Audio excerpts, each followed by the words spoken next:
नम भगवते वासुदेवाय। भक्त शरण आध्यात्मिक चैनल को मोर प्रिय भाई भौणी मानू गुरुजन मानू अनंत कोटि प्रणाम जनई मु श्री भक्त वत्सल प्रधान आज आपण मानक पई सुंदर कहानीटे रही बुधदेव एवं जड़े कृपण माँ उपर आधारित कहानीटे आसतु जानिबा। आपण माने भल भाव जानी बुधदेवंकर अनेक शिष्य आश्रम रोते प्रत्येक दिन भिक्षा संग्रह करती।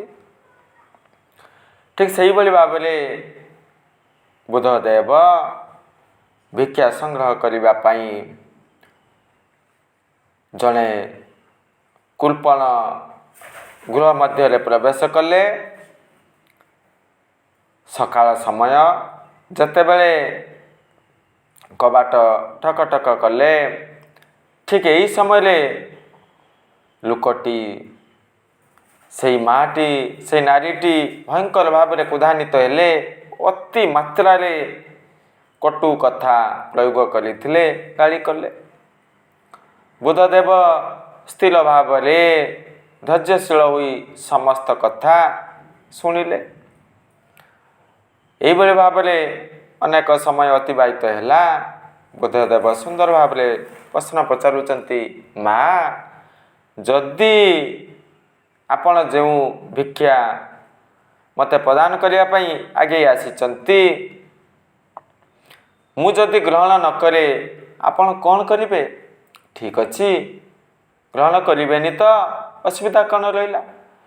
जो स्थान मु आनी से स्थान रखी अर्थात बैग रु आनी ना बुरा मध्य रही चाउल आनी मु से स्थान रखीदेवी।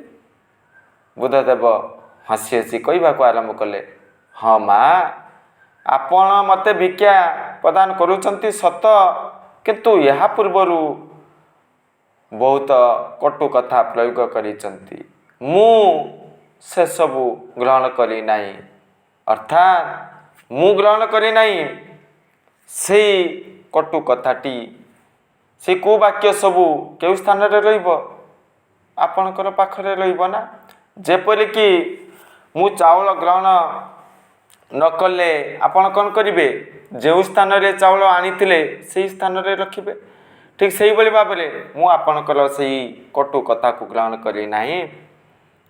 अर्थात आपणकर पाखरे रहिला मो पाखरे किछि रहिला कि जेतेबेले यही कथाटी कहले ना से नारीटी आश्चर्य हो गले क्षमा मागिले भूल हो गला ना। यही भाव में गोटे कहानी रही पुणी कई मत दियंती जेहेतु सकाळ समय रे भिक्षा मागिचंती भयंकर भाव में क्रोधान्वित हेले से नारीटी कौन करुतिले लुगा सफा करुतिले क्रोधान्वित हुई से कपड़ा को साधु महात्मा को ऊपर फिंगिदेले। साधु महात्मा से सब ग्रहण कले अति मात्रा रे खुशी हो गले अरे आज ही मिलगला से कि कपड़ा को नहीं सुखीदेले। पुणी कौन करेंगे? डिबरी किंबा दीप पाई आवश्यकता रही कपड़ा ना से सब कार्य विनियोग कले।